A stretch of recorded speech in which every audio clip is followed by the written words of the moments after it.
Welcome to the 2-Month Review, the weekly podcast brought to you by Open Letter and 3%. I'm Chad Post from Open Letter Books, joined as always by Brian Wood, author of Joytime Killbox. Hello, Chad. It's a pleasure to be here today on this lovely tax day. I filed my taxes today.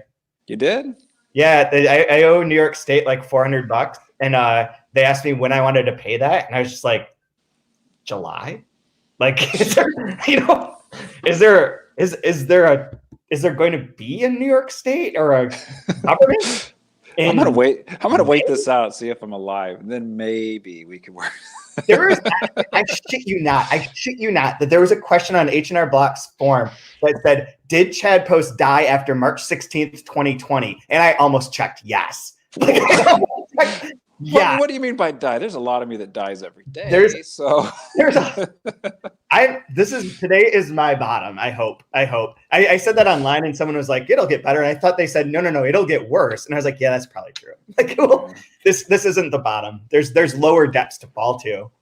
Sure. I have something that might cheer you up.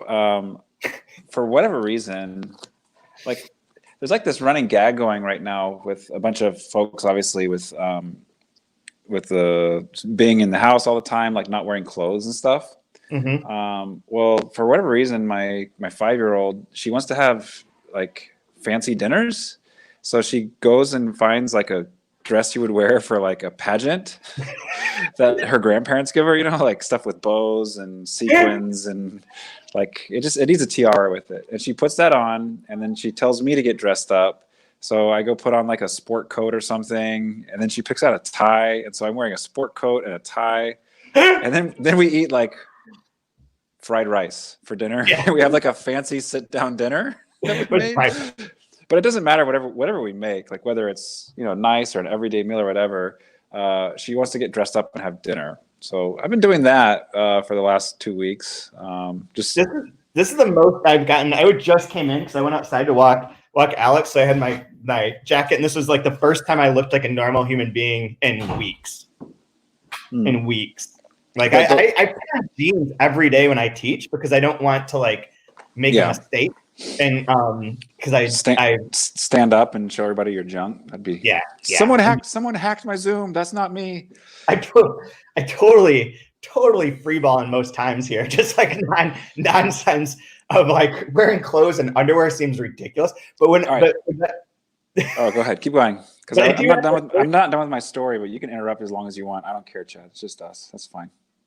Please, this is about you. I mean, this is your thing. It's your book. It's your publishing house. Go ahead, Chad. I do stand up a lot when I'm teaching, though. Like I go, the cat will come in, or the baby will cry, and I'll have to do something, and I'm like, God, Jesus, I'm glad I put on some sort of clothing. All right, so I was basically just trying to get to the fact that, so we're doing these dinner things, and we have a record player, and she wants to pick out the record that we listen to when we eat dinner.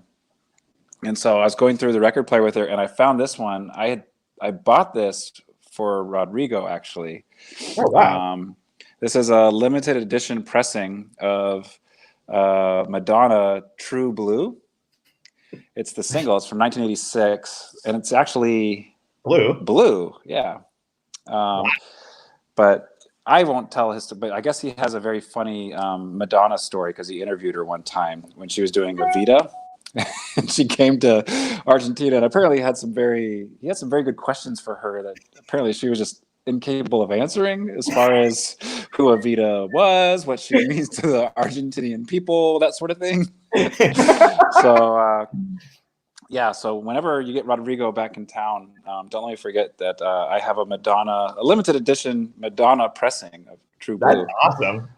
Because there was like the mention in here on this section of artists that only have one name. Yeah, it made me think of Madonna, and I was like, oh, that's right, I have that Madonna record that I wanted to give Rodrigo when he's in town. So funny. It's so funny that you have that too. And it looks great with the traveling to our town again at some point in the future. Yeah, and it looks fantastic with the book. Hey, it does. True Blue. According to Reservoir Dogs, that song is about meeting somebody that's well endowed. Oh, really? Yeah, but I don't know. Oh no, that's like a virgin. Never mind. Other song. Oh. Yeah. Yeah. That makes more sense to me for sure. Yeah. So, before we get this season for the 2-month review, we're doing the invented part, or sorry, the dreamed part by Rodrigo Fresan, and today we're covering pages like 202 through 254, the last part of Penelope's section, which is the second section of the book. And we'll get into that in a second. But I decided unilaterally that our next season is going to be different than the other ones. We're going to do either between 3 and 4 books, but they're all short.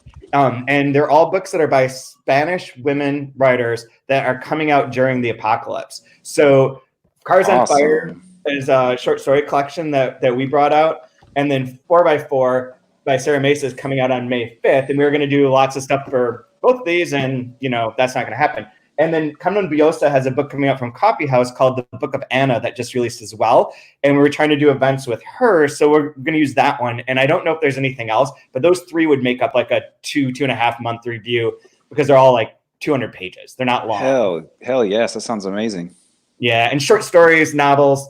So we can have fun with it. So anyone who's listening, you can go to bookshop.org or wherever you want to get your books and order Cars on Fire by Monica Ramon Rios, 4x4 by Sarah Mesa, and The Book of Anna by Carmen Bujosa. And then we'll have updates later because it seems weird to say this, but doesn't it seem like this season's like going really fast because this book is not as long as Ducks Newburyport? Sure. Yeah, it's a sligtly shorter. We got to 260 in Ducks Newburyport. We were 1/5 of the way through. Yeah, and we're like almost halfway through. Halfway. Yeah. It seems like it's like whoa. Now, Monica, she came to your wedding, right? Correct. Yeah, I gave her a ride to the train station actually, so I'm super excited to read this book. Oh, really? Yeah, I gave her a ride to the train station the day after your wedding. This was super random. Yeah, so that's cool. Cannot wait to read that. Her and Carlos. Yeah. Her and Carlos. Yeah. So it just came out yesterday. Was its official publication date. So happy birthday! And can't wait to read that. Hopefully we can have her on and talk with her about it. Welcome to this great world. All of this could be yours. Cheers. This is absolutely proof that we live in the worst possible timeline. Like this is everything sucks. So you were saying before we got started that that you never read Wuthering Heights. No, I have not. Which is like what? Like how is that possible? I think what it was I was taking like some survey of Brit Lit, and I'm sure it was on the syllabus, but I think looking at like how much time I had and how much to read, I read Jane Eyre and then I read Wide Sargasso Sea and thought if I just double down on that, I can probably write an essay good enough and just like sprinkle in some Wuthering Heights. But no, I've never read Wuthering Heights. So. Have you ever seen any of the adaptations? No, I have not. I haven't either. I was trying to watch the Brunel one last night, but it's not on the Criterion channel. They have a bunch of his other movies, but they don't have that, and I couldn't find it streaming. Oh, okay. I also didn't go too far. I tried. I looked for like 12 seconds, and I was like, "Well, it's not easily available. I guess I'm just not going to watch that." Yeah, you're a person who's actually read books, so you have read Wuthering Heights, correct? But I did. We talked about this last week with Rachel that I read it in high school for like our AP English class. I remember distinctly it was an orange book with like a hard library binding cover. Like I remember that the most, and like those sort of thin pages that are like mass markets that they're trying to preserve at like public schools because they don't have enough money to buy nice books for anyone. Yeah. And 400 children have used this and read it already, so it's basically like just grimy. Yeah. I read it at my grandma's house in Alpena when she was still alive. She had this really amazing like upstairs attic and this really incredible bed that was like one of the nicest beds I've ever slept in. It was like old and like sturdy and comfortable. And I remember staying up all night reading that book there. And I remember like the dialect the most. But then my impression of it after that was like super vague. That I remember Heathcliff loves Catherine and goes crazy and that he's a dick. And then all the secondary parts of it, like the second half where the kids come back and basically reenact the whole tragedy of the first part with Heathcliff and Catherine and Edgar. Is that right? Mm-hmm. Why are you asking me? or whatever the person that she ends up marrying instead of Heathcliff.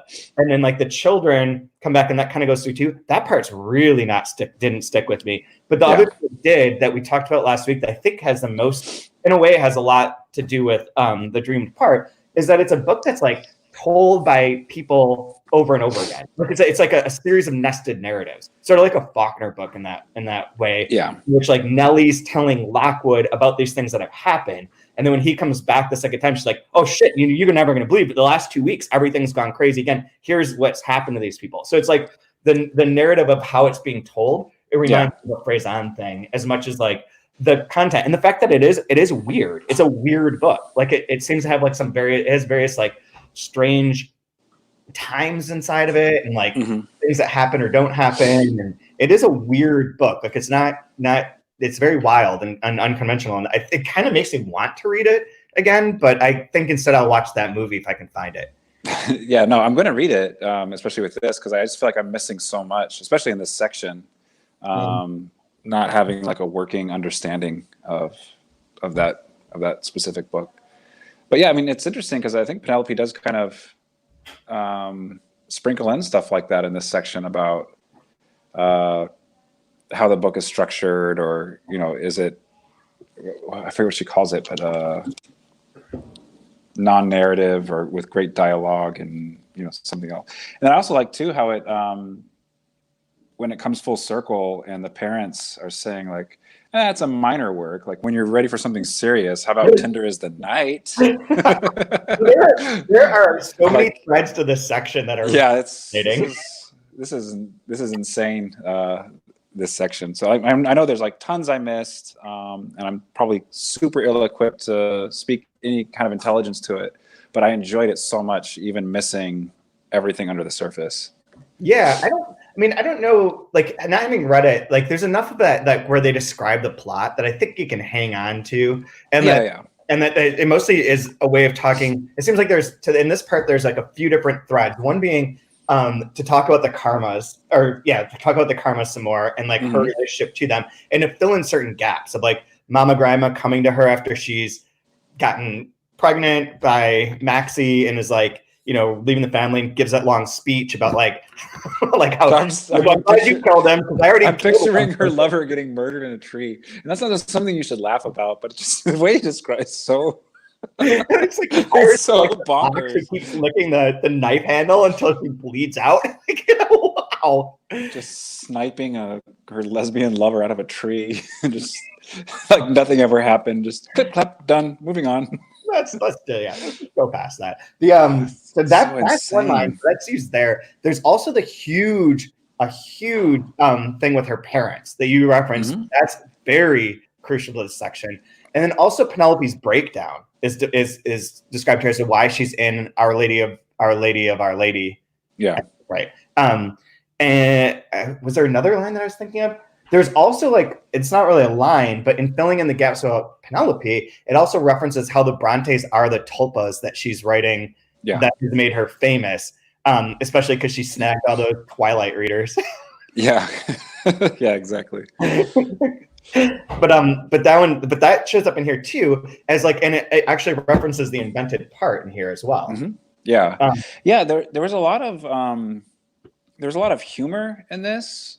There's obviously a ton of smarts and like really cool like cross references and like deep dives, but I loved at the end how he kind of braided it all together into this moment of tenderness and like you really feel for Penelope, or at least I did by the end of it, and I loved getting like that kind of like he kind of chiseled out this kind of cave behind Penelope, which gave her so much more depth and interest, and the way he connected the things within these kind of tunnels in this cave. It was just beautiful, well done, like great crafting.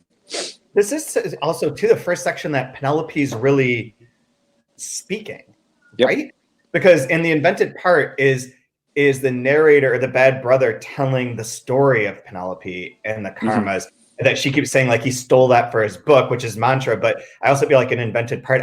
That's one of the sections that has a lot of the American typewriter bits to it, and I feel like that's not really in her voice. I'd have to go back and double check, but in my mind, that's what it seems like. It was told as if the writer was relaying the story about Penelope rather than Penelope telling her own story. Where here she is definitely the narrator. Yeah, she felt like more of I don't know. She wasn't like really like fleshed out, and it was kind of like more like she was more of an object or a device in the other book. Whereas this, she's more like a fully fledged character that you have like feelings towards, and you're starting to understand motivations as to why she burned down the house. Like before, it's like, wow, crazy sister with like green diamonds and milk. That's weird. And then in this one, it's like, oh, got it. Okay, I get it. Like It was super rewarding. It does talk about her son, which is really the big tragedy of this. And it is another section. The first part was like all inverted, or structured like an infinity loop. This one isn't quite like that, but it is a circle of sorts. Because like the explanation of where, if you remember when this one starts, it's like on the fucking moon. And like it's not easy to pick up. I wonder, does it actually start? What page is that? Well, how about just read page 168? I know we're going back from the previous section from last week, but I had to miss out because of hospital stuff. A lot on here. But just like, this line on page 168. And Penelope, rechristened Penita, fled that place on the morning of her wedding day, crossing a desert riddled with diamonds, riding on the back of a gigantic and mutant and telepathic green cow, and drinking its strange and intoxicating milk, to then, her wedding dress in tatters, enter the clinic where the comatose Maxie lay and climb atop him and suffocate him and get impregnated by him and continue on her way, fearing the karmas would come to reclaim her soon-to-be-born son. So that what? Yeah, that's what happened. There's your an invented part. That's the previously on. Yeah, previously in this. You're just like, what did I miss? It's so crazy. But yeah, bonkers. So this begins with the Stella d'Or bit and the fact that they're trying to write this, has a section about that, and then gets into Penelope's story. So it begins like the explanation is nested at the end of this part. So if you don't read the whole thing, the beginning is intentionally complicated for you, but it does make sense in the end as to like where all the things are. And I really like how that structure is being used. It feels different between part 1 and part 2 in the way that he structured the information and like leaked it out, in part because part 1 has more allusions to things that aren't real, whereas this feels like basically all of this could happen. Yeah, I mean, not the magic cows shit, but like her, like a woman becoming a famous writer by creating books like this, ending up losing her shit, going into a nunnery to like sort of to stave off like any further legal ramifications, and being obsessed with Wuthering Heights. All this seems realistic, but you begin in a place that makes it feel like this is like way wicked crazy sci-fi with Tulpa and like the moon and all that. And so it's like it goes from a dream into a reality. And sort of it ends with a lot of realism too, where it starts with like going up the hill to the Omnarium, and then you get the reality later on. Since it's like coming out of a dream to figure out what pieces are or what things are real. It's just in this case, it's just really reframing it. It seems. Oh, do you know what I just realized? What's that? Frickin' Rodrigo. So this section. The other night, Irrational Catalog for an Exhibition of Restless Shadows. It begins with, let there be light, yes, but only so. And the next instant, the light can be snuffed out by the darkness. Here it comes again. What? The darkness? So it starts with talking about light, and it ends with lighting a fire. Mm-hmm. Damn it. So he bookends the section. Oh, man. He's good. Yeah. He's very good. I totally forgot about that. Just like sneaks it in and don't even. When you missed last week because you're intimidated by Rachel's brilliance. I hate smart women. I don't know why I married one. I don't know why my wife birthed one, but I'm just surrounded by everything I hate. I agree. Just people smarter than me in general, which is a lot. So that's why I'm loving this isolation. You have no proof, no way to verify how dumb you are anymore. It's great. I'm loving it. I had one of our mutual friends, Anastasia, threw York peppermint patties at me earlier today. That was the closest I had to human interaction in like a month and a half now. from 6 feet away. Yeah. Threw him on the ground. I went and picked him up. It's like reverse trick-or-treating. Yeah. Anyways, so we can walk through parts of this too, because I think there are a few interesting things I noted about the plot and about some of the structures to this that might be useful for people who are listening. So it does have that great. The one thing I like at the beginning is that it does recap. Like you said that it recapped all the stuff. Oh wait, there was something I was going to tell you about last week, or when I said that we're not on here because of Rachel. Yeah. Oh, no, I don't remember. Doesn't matter. It'll come back to me. There's something specifically about last week's bit, though. Oh, I know what it was. Is that you were saying how well crafted this is. Last week's section, we talked about how many times it drops in words like wuthering, height. There's like lots of like references to the book Moors, things like that before the book is referenced directly. Like there's a lot of in this section, like a lot of peppering of those kind of those terms where you could choose a different synonym would make just as much sense, but it's choosing the one that will like evoke Emily Bronte and Wuthering. Yeah. And that's really cool too, that it is like there's nothing that's unintentional, even though even this book seems so woolly and so like rants and lists and like goes on like that, like as if you're just like making things up out of thin air. If the writer is, it really does have like a lot of plotted like moments to it. That's what I was gonna say. Yes. I do appreciate too that like a recap page, he does work in all the things that you can't remember about Penelope and her past story into this, because that was the one that like I remembered the invented part, a lot of it, but that section was one that was like I remember the cows and I know the karmas and I know, but I couldn't quite remember like how it all worked together because it was told in such a weird way. Because it's also in the section, it's embedded in the section in which the young boy and the young girl are camping there to try and research the author, the writer. Yes.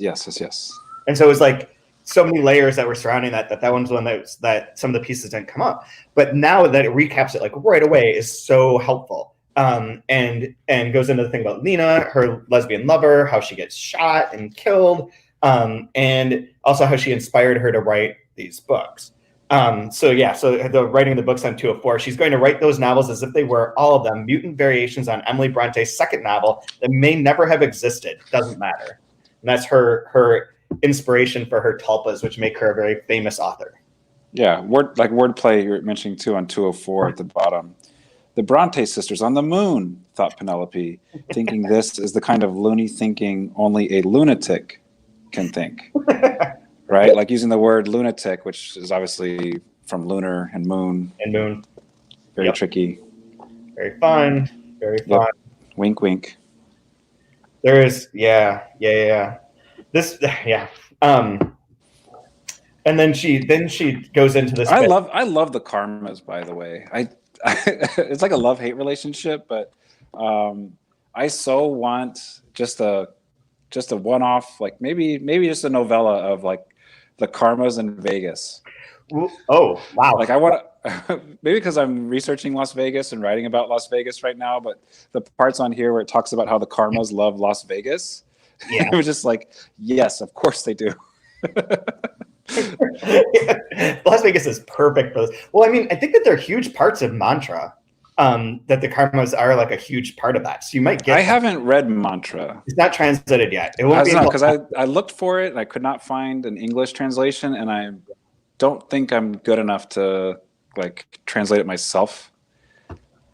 I've been trying. I thought during quarantine I would master Duolingo Spanish, and instead I start doing it, and I just feel stressed out and depressed because I'm like, when am I ever going to use this now? I'm never going to speak to a human being again. So is Mantra being translated, or? Yeah, but it's after the remembered part. You guys are doing it? Yeah, it's queued up. Oh, cool. It was the first book of his we signed on, actually. But we did 3 at once: Bottom of the Sky, Invented Part, and Mantra. But is Mantra stories or is it a novel? No, it's a big novel too, and it's like set up like a dictionary with alphabetical entries. Okay. For everything, it was part of. There was a Random House in Spain, Random House Mondadori, commissioned, I think there was 6 writers to write a book about 6 different cities for the year 2000. And so like Bolaño did one on Rome that's like about a retired boxer, if I remember right. And then Fresan did one on Mexico City, and that's where the karmas and that's mantra karmas and wrestling and all kinds of other things that are in there. Did you see that wrestling is now an essential activity in Florida? Yes, of course. Of course it is. I don't understand what this word essential means anymore. Like, I think words have lost most of their meaning. There was something in particular about the karmas that I thought was fantastic and really kind of sad and maybe slightly prophetic in the way it with us having like the Trump family in control. I don't know if I wrote down where it is. I think it's on page 221. Just real quick while we're talking about karmas. I guess maybe like halfway down or about a quarter of the way down. It starts with the karmas in Mount Karma, like the home of an environmental catastrophe, of an atomic accident of the kind whose importance corporations and governments tend to downplay and, yes, diminish its size and intensity. And a little bit further down, the karmas are convinced they're excellent people, great human beings, the best of the best. Like, you did that part as well. I circled contamination and toxicity of small and numerous miseries. Plague. Ever talked about a devastating plague that always leaves someone by the wayside. It felt so like, wow, that's just really hitting home now. Yeah, I was listening to a new album this morning from Bill Baird, and there's a song called "Empty University," and I was just like, Jesus, this is like not what I need right now. And the other weird thing that these things keep circling in together was finding out that Rodrigo was a big fan of John Prine. Mm-hmm. Which not only a big fan of, but when he was on tour for the Invented Party, went and saw him in Chicago. Yeah, in Chicago, went to go see him at a show. So I guess I didn't realize I had listened to him or known of him, but I started listening to him some more since his passing. And the very first song I listened to him was about what he's going to say to God when he gets to heaven. So it was just like this really neat, like introduction I just sat there and just cried listening to it. Yeah. Because it was just like, what a weird, interesting moment, and this kind of like weird synergy of things kind of aligning in this strange way. But really, just too much. Maybe I'm looking into things too much, but in this book too, just like too much of it is just hitting home at the exact perfect right moment. This is just like a perfect book for where we're at right now. Like the timeliness of it could not be better. That's the case with 4x4 too. We might want to flip flop when we do the next season, because that one really actually kind of almost speaks to what's going on right now. In the sense that there's a long, I don't want to go in the whole thing, but part of the idea is that if you wall yourself off to try and prevent other people from getting to you, that you create your own dangers within that system. Oh, cool. And it will still happen. And I apparently found out the translator of that book, Katie, she's part of my quinta. I had no idea. So we're in a quinta together. You are. It's actually just a really shitty hotel. I know. It's like, oh, is that the hotel where you can bring your dog into the room? Yeah. Awesome. The amount of dog stuff in this book of shitting on dogs is making me very happy. I know everyone loves their dog and it's a good time to have a pet and all that kind of stuff, but like it still cracks me up because I'm not a big dog person. I do love, so then she goes through all the characters, or a number of the characters from Wuthering Heights, and kind of compares them or sets up a contrast with the karmas. And this is where it can get like sharp and pointed and sort of mean towards the karmas, but also like explaining their sort of frivolity and like weirdnesses.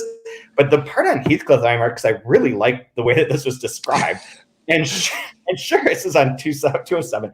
And sure, Heathcliff is one of the most romantic and impassioned characters in all the history of literature. But he's also a psychopathic sociopath, a control freak, a possessive bad guy, a dangerous bipolar whose ferocity is even more frightening than that of those hunting dogs that lap at your ankles and are always ready to go bite whatever they're told to after watching their master strangle a puppy with a wicked smile, one of those smiles that bears teeth and fangs. It went way off. Okie dokie. I love that Heathcliff bit. I just remember he was like the trash can Garfield growing up. Remember the cartoon Heathcliff, where he would like, he was always like, there'd be a hobo hat with a flower that comes out of it, and then he would eat a fish in one bite, and only the skeleton would come out. Yeah. Do they still have like comic pages and newspapers? I don't know. I think he was Hanna-Barbera, which is like kind of I ate bagged cereal as a kid, so like we were poor. So like Hanna-Barbera is right up my alley. Looney Tunes, no. I'm watching the Wacky Races with Heathcliff. Yeah. Wacky Races. Sure. Snagglepuss. Yeah. Oh, Future Quest, is that Hanna-Barbera? I don't remember. I don't remember anymore either. It's a nice Bruce Wayne reference in here, which I love. Okay, so there also, so she does that, and then the other part is that she talks a bit about the different ways that she came to this, and that the various recreations, the adaptations that have been made of Wuthering Heights, and the attempt to like for people to make Return to Wuthering Heights or Wuthering Heights Part 2 or like any of those kind of things, plus all the movies which sound remarkably bad, except for the one. Which seems like it could be okay, and that I want to watch. Luis, another one. Which last week, did you guys talk about Barbarella at all? We did not talk about Barbarella. I was already very uncomfortable coming on to with Rachel, and I'm basically naked and with the one hitter and a shot of whiskey like that. Like I was already like not in a place where talking about Barbarella. That's the perfect time to talk about Barbarella. That's a film I wonder if like folks from our generation, have they seen that? Do they know Barbarella? They know Jane Fonda, I'm sure, but I don't. That movie is bonkers. Like you can't. Yeah. I think maybe that's what I'm going to do today. Is I'm just going to get wasted and watch some shitty ass movie. Oh, if you want to watch a bad movie, I'm really into bad movies. Yeah, I think there's a wonderful one starring Frank Stallone, and it's called Terror at Beverly Hills. Nice. It is fantastic. Just to let you know, the climax of that movie takes place at the old bean factory. So that's a real movie with a climax that takes place at the old bean factory. Wow. That movie is so bad, it's amazing. Oh, so good. Yeah, this looks fantastic. I was also going to check out because the new How Did This Get Made, or it's like an old one that they released that I think I listened to before because Jessica St. Clair is on it, and it's about Valerian, which is apparently like one of the craziest, worst movies ever too. Have you seen that? It's Valerian in the City of 1,000 Planets. Yes, yeah, of course I've seen that. That's Luc Besson. Yeah, I've seen that one. I like that. 85% of people loved it. Yeah, it's like crazy bad. It's terrible, and the guy that's acting in it is awful. He's one of the leads in that new Amazon Prime show 000. Oh, I don't even know what that one is. He's just this really bad wooden actor. I don't know how he keeps getting parts, but he's fantastic. Yeah, it's really, really bad. It's really cringy. And you're going to love it. Rihanna is in this one, and she is miserable. Nice. It's really good. You're going to love it. This is probably what I need. I've been watching Westworld and reading, and that's not good for me. And Valerian starts with David Bowie, Major Tom. And so it's this really cool montage of like 300 years of interacting with aliens, playing with David Bowie playing. So you're in for a treat. I'm there for that. It's a weird film. Speaking of David Bowie, he's on they have on the Criterion Collection right now. They have The Man Who Fell to Earth. Oh, okay, cool. Which I 100% want to rewatch and then reread Valis, since those two are connected in my mind forever and ever and ever. Oh, speaking of Philip K. Dick, this is another weird connection. So I borrowed one of your Philip K. Dick books. I'll give it back to you. No, I don't care. Books are like water. Sure. I'll give you some water back. I'll pay it forward. Venmo me some water.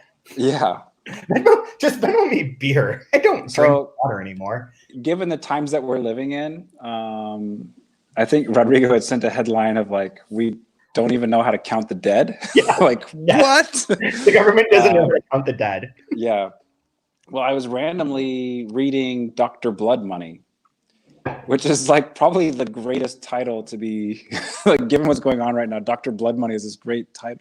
And so my daughter comes in and she's like, what are you reading? And I'm like, oh, Dr. Blood Money. And she's like, oh, I want to read that too. And I'm like, well, maybe a little bit later. She's been going around all day today holding the book going, Dr. Blood Money, Dr. Blood Money. Going around my house.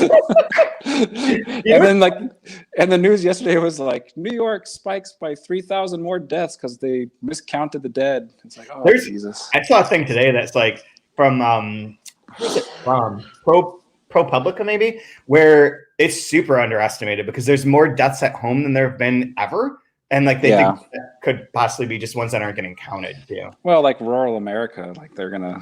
Oh, dude, I saw a picture of people outside of the Michigan state capitol with AK-47s and like protesting the stay-at-home orders. I think we're in for a crazy, crazy moment in time soon. All right. If things aren't bad enough, be sure and stock up on weaponry. Sure. Yeah, no, don't do that. One of the things I really liked in this section really hit home for me was on page 211.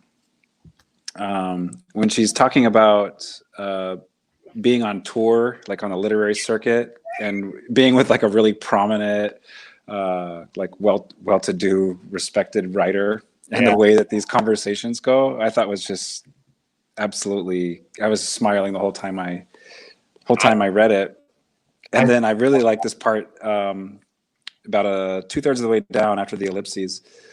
Now writing seems to be merely the prologue.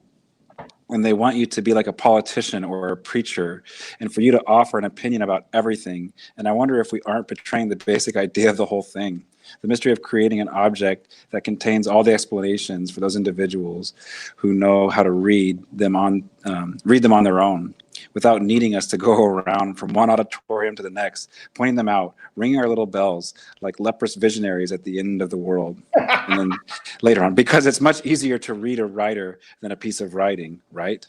Yep, I love it. I love it. Like I have like tiny little sliver of light, like of a cracked door into this room from the few readings that I've given and at schools and stuff. And almost every single time when they open up to questions, like none of the questions are about like the actual piece of writing. It's more about like, what do you think about this? Or what do you think about like, what the fuck does it matter what I think about anything? Like I'm not, one, I'm not important. Two, like I'm not, like my opinions don't mean anything. Like three, like I totally, wholly loved that part. It's so good. It's so good. It's so it's true. Like, what do you want my opinion on American Dirt for? Like I didn't write that book. I'm not gonna write that book. Like I don't. Like, I'm not gonna read that book. I'm not gonna read that book. Like what do I care about it? Like yeah. It's interesting. Although in a way, like I'd be willing to go back to that world for a little bit. Like, I mean, sure. It feels somehow comforting at this moment. Like, I want to talk about Kobe Bryant and migrants dying on their way across the border, and cultural appropriating that into a bestseller. So the day when I texted you guys was like, remember when Kobe Bryant was the news story of 2020? It was like the moment I was like, holy shit! Like, those were the good old days. When they like interrupted like baseball programming to say Kobe Bryant had died, it was like, yeah, that's really crazy. And then does nothing. Yeah. Nobody's going to remember that in 20 years. I miss the good old days. Just white ladies writing about Mexicans and basketball stars slamming into the hills of Hollywood. Yep. To think those were the good old days. That's where we are now. I'm so depressed, right? Sorry. The lowest I've been in months. I'm trying my best, guys. Hold it. So I took a shower and shave so I would not reflect my pure utter despair. I wrote a post today, though. I wrote a post for our website. There you go. Yeah, fucking right there happening. So one of the big things, though, that I think we should talk about is, okay, so we have the karmas. We can have different jokes and things about them and how they're representing one last one. I like on 225, going back to this, various dogs. The Harry Masters at Card Heathcliff, these Nasser and Wolf, and that leap for Lockwood's throat, blah, blah, blah. All the different dogs that are referenced in Wuthering Heights gets its own entry, which is fantastic. But aside from that part of it, and there's all the adaptations that are listed on 228, which I think are interesting, because I think that this is kind of the idea of, what does that say? The idea of how she's taking their life and making it into her novels in the same way that there's a line somewhere in here, which here it is, on 235.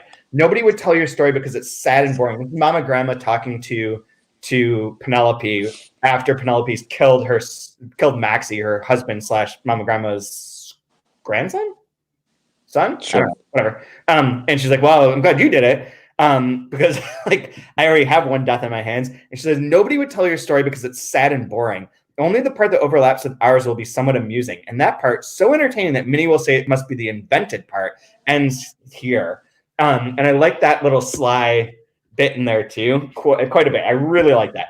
But the other big thing that happens in this chapter, we find out that she got in trouble for going to the Bronte Museum after. Well, we know that she lost her son. They went out for a walk, and then her son disappears. And instead of staying in one place, she doesn't wait for him. She can't find him. It's very vague as to what's happened, but he's gone.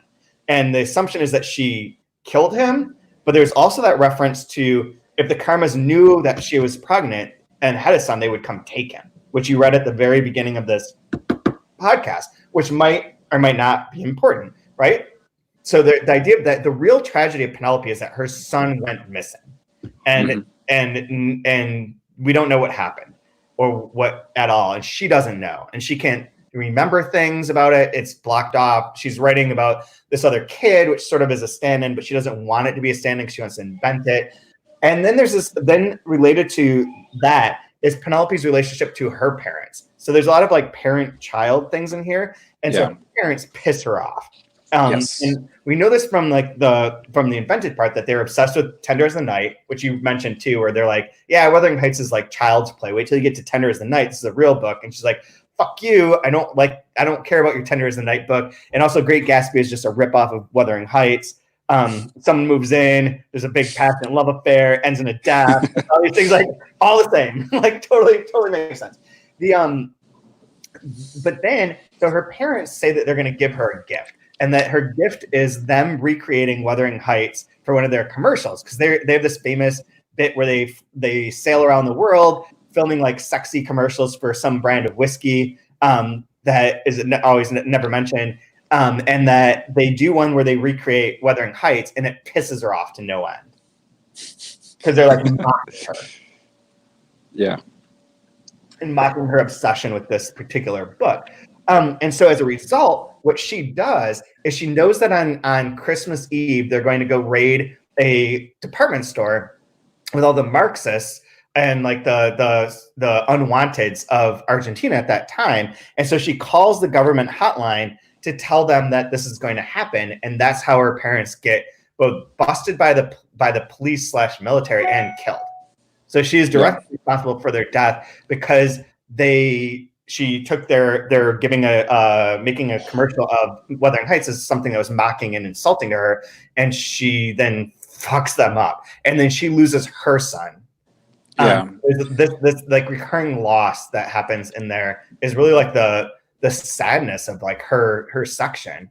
Middle of page 249, which led Penelope to suffocate, or I guess go a little bit higher than that. That strange and sacred and dark motivation, which leads you to see, though it's not there, someone opening a coffin and lifting a dead woman in his arms and dancing with her, which led Penelope to suffocate a comatose husband and to lose a son and to write all those books. If William S. Burroughs became a writer, quote, thanks to the accident, unquote, of killing his wife with a bullet to the head, Penelope became what she is thanks to the surprise her parents gave her and the surprise she subsequently gave them. Yep. Exactly.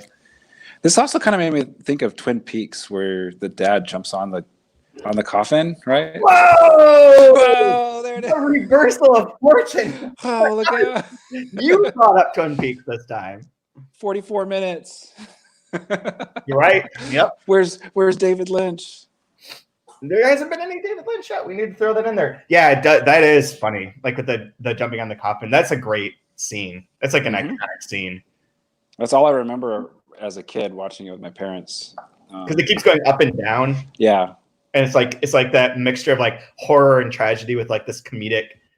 Yeah. What year did Twin Peaks come out? The first one? 1992 or 93, right around there. So 91 to 93, somewhere like that. So yeah, imagine like being 10 or 11 years old watching that. Like that movie made no sense to, or that miniseries made no sense to me. And why are my parents letting me watch that? I think I was 17. I was 16 or 17 when it started. Was it on Fox? That had to have been on Fox. No, it was on ABC. ABC? Okay. That seems like something Fox would show. No. It was an ABC show, and like it got out. They always had like the Mary Tyler Moore show was like this big competition, I believe.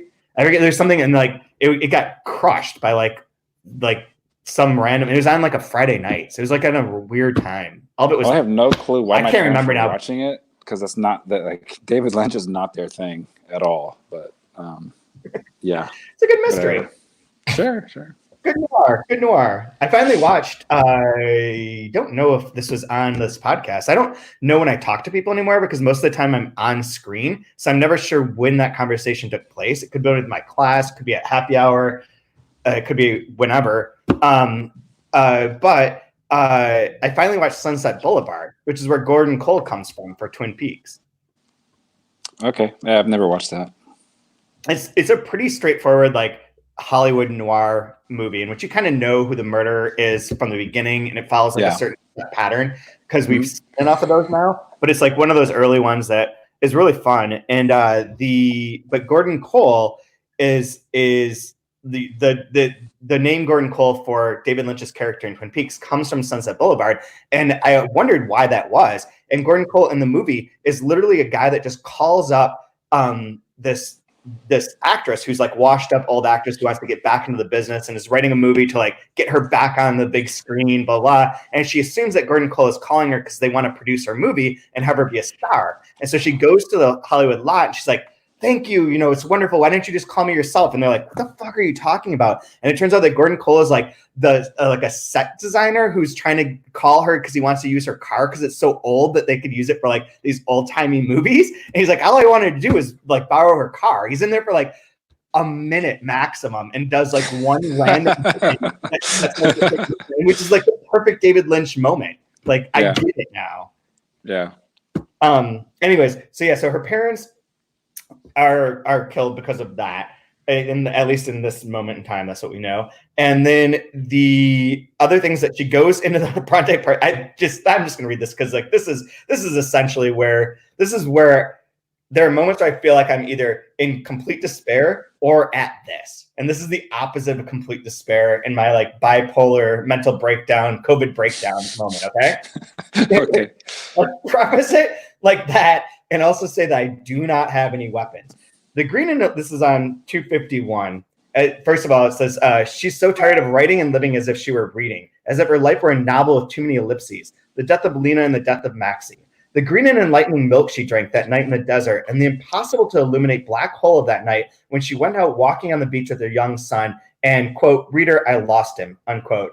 And contrary to what's recommended in such situations, she didn't stay in place to wait for him to appear, clapping so you would hear and find her. Rather, since that moment, Penelope hasn't stopped moving and cursing herself everywhere until she achieved her fade to white, going madder than ever before at the Bronte Parsonage Museum, where something clicked and something snapped, and suddenly she was beating on the walls of the museum with one of those jacks for changing tires that she grabbed out of the trunk of her rental car, Penelope wrecking everything.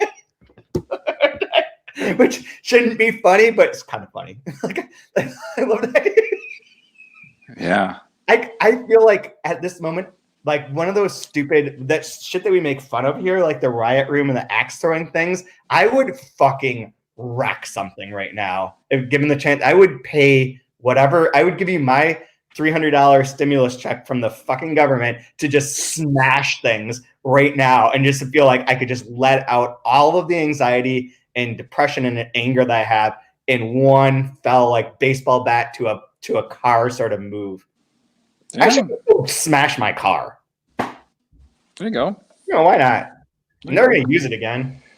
Public transportation, wait, no, never mind. Yeah. Not going to happen. I see people on the bus and I feel so sad for them. I don't. You can't get a DUI on the bus. So, hey. You also can you probably can get the virus on the bus. Well, yeah, you can get that, but whatever. You can't let this tyranny of this virus like impede your freedom.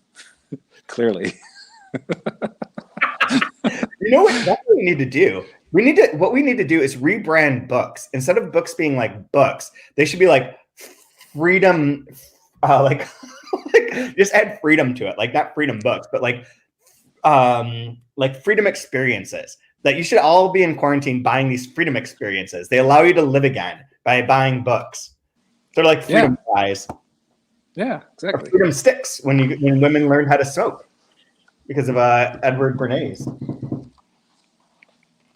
Anyways, what other things on this are you most interested in? Those are the main plot points that I was caught up with in this one of like the parents, how she ended up there. Yeah, no, I thought it was great. I loved the kind of the background and fleshing out Penelope more. Made her much more like sympathetic and real to me. Can't get enough of the karmas. Yeah. Anytime we get some karma love, or it's not really love, but just showing how grotesque they are. Love it. It is so funny when they every time they show up, they're hilarious. Yeah, like they compare their diseases like people compare cars, and they compare cars too. Just all like there's like so much like great little stuff. Just or like why they like Las Vegas so much. Like, yeah, it's like you're traveling to. I thought it'd be bigger. Like looking at the Las Vegas, their little tiny miniature Eiffel Tower, and what is Vegas like right now? It's empty. There's nobody there. It's closed, which is probably amazing. It's probably amazing. Yeah. I read an article the other day about sex workers having these pop-up like strip clubs on Instagram Live. They're run by it's like someone famous who's like the son. It's like Puff Daddy's child runs these like pop-up Instagram strip clubs. Cool. This is a crazy story I read. I was just like, I have no idea. Like to share it, but I also felt like kind of dirty, so I'll just air it publicly on YouTube because that seems better somehow. Sure. Nobody's watching us. Yeah. But I guess like to wrap it up, I think on page 254, there's just a perfect line I think that can kind of encapsulate some of the genius that Rodrigo does with his writing. So we had mentioned that the beginning of this section talks about let there be light. There's a lot of God talk in here as well. And obviously let there be light being the beginning of God creating the universe. Yeah. And that's mirrored in, I believe it's in John 1:1, where instead of in the beginning was the Word. So there's that aspect to it as well, that religious. But it talks about the Fitzgeralds in here. And then it's leading up to the light and the fire. And in the middle of 254 is this line, Penelope writing her love letter from inside a burning building that is this building. And that was a very famous piece of writing advice from Fitzgerald, that you're supposed to, when you're writing, you need to write like you're writing a love letter inside of a burning building. I meant to ask you that because it references that earlier too, and I thought that's what it was, and I couldn't remember it. I know that it's like a thing that you use in writing classes. Yeah, that's one of Fitzgerald, like who's your audience, or how do you write, or how should you write. So again, it's just another example of just like this nicely kind of thread, like this beautiful weighted through line that's kind of bringing everything all together. Just awesome, very, very cool. Yeah, absolutely. Oh man, is that your favorite line? No, I just thought it was a great line. But that can be my favorite line just for time's sake, since we're up to. No, you can pick another one. I'm trying to figure out what I want to choose. I had a question from last week. What is the typeface that this book is set in? Because on page 184, there's a capital Q. And And the little like thing that comes down off the queue is so freaking long. I don't recall ever seeing a queue that looks like that. It was amazing. I circled it because it was so cool. Oh my God. Under Queen Right? Victoria. Like it goes all the way under the U. That I'm like, queue is like, what doing typeface is this? Yeah, you're right. That queue is wild. It's That's cool, right? Caslin, a family of serif typefaces based on the designs of William Caslin, 1692 through 1766. This is set in Caslin, you said? Yep. Oh, okay. It's in the front. It's in the copyright page. Oh, it is? Oh, shame. Look at that. Give me information. Why would I want to look up something when I could just ask? Duh. I meant to look up a bunch of stuff about Wuthering Heights adaptations for this, so that we can fully prepared. Didn't do it. Yeah, whatever. You know, whatever. What's your favorite line? Go ahead. I don't know. So I was flipping through to see if I could find one that I really, really like from here, because I like a bunch of them, but I have so many things underlined. The Heathcliff being a psychopath one is one of my favorites. That just like starts out okay and then just goes off rails. Yeah, that was great. That was... The dog being choked by the man with the crazy smile. Like, got it. Cool. I love the section about Karma's being gay but not coming out of the closet, and instead they do this at the country club, and then you have to get them home while they're drunk because they're dancing weird and talking weird. That whole part, man, I was just cracking up. Me too. The Karma's makes me laugh so hard. I love that. I want a Karma's in Vegas book, like Karma's at the Wynn. The Wynn Hotel. Rodrigo, do it. Rodrigo, write this book right now.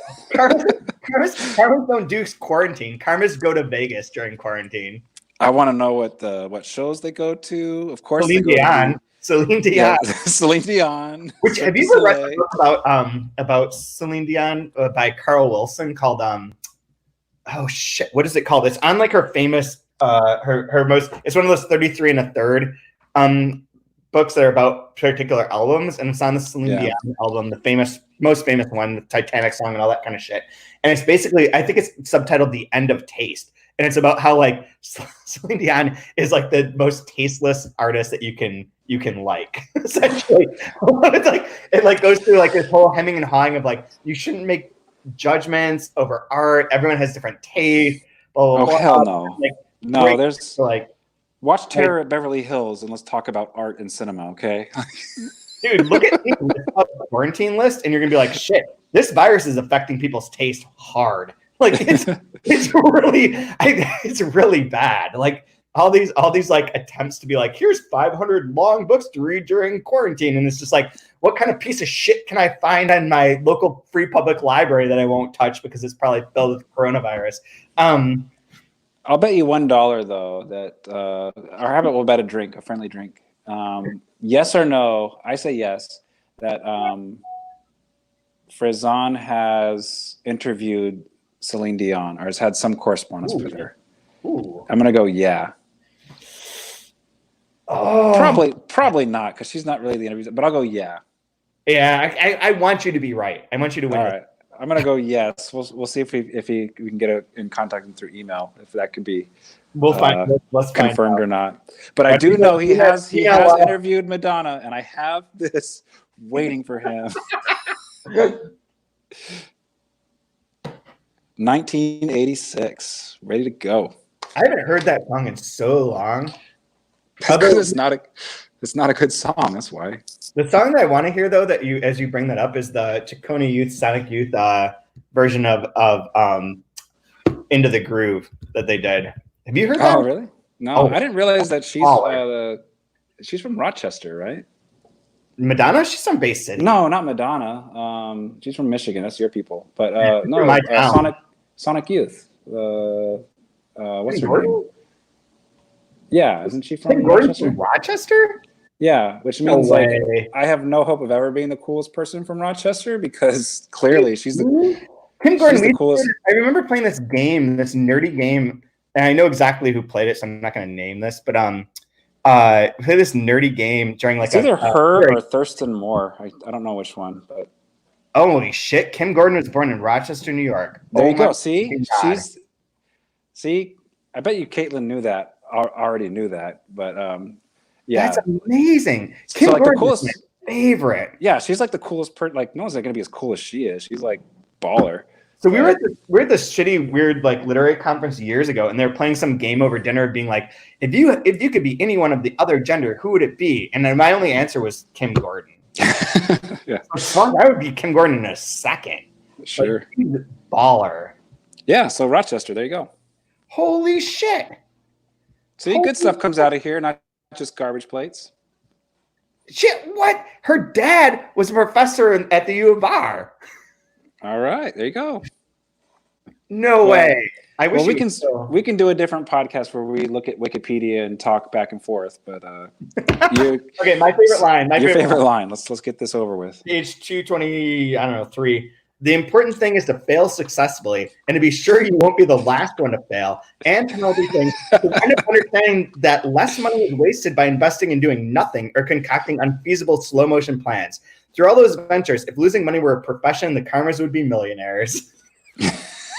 Again, man, it's like the Trump family. That's what I live by.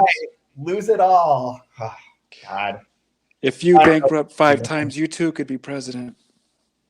I'll go on page 237. Right about 2/3 of the way down. Penelope knows ghosts don't exist, but the dead do exist. Penelope knows writing, yes, fictions, is the best way to keep from thinking of your own nonfiction. I like that one. So good. So crazy book for crazy times. What are we reading to next week, Chad? Give me 2 seconds. We are going to page. We start at 261. I know that. We're starting at 255, technically. Which is, so we have 5 episodes left to go through the third part of the book, which is called Tonight, Manual of Last Rites for Waking Dreamers. So we're doing 255 to 307. 307. All right. Yeah, so like a 50-page burst. Ready to roll. Let's do that. So cool. And maybe we'll have a guest. If anyone wants to guest on this, just email me or text me or whatever. I don't know. You know, you can find me. I'm always online apparently now. And also wash your hands. And as do you know, will Will be able to come on this season or no? I don't know where he is right now. I'll find out. Okay, he's missing in the world, but if he was around, he was moving back to Florida from the south of Mexico. Oh, what a nightmare! Yeah. Okay. Yeah, that's happening. So I think he should be here, and he should be able to come on. I'll text him in a minute and see. Maybe we could have him on next week. That'll be fun. Give him a couple weeks. Yeah, whenever. I mean, they moved back a few weeks ago, so hopefully. Okay, cool. God damn it. This sucks. Okay, everyone. Stay safe. Stay inside. Read your freedom thought books or whatever. And that.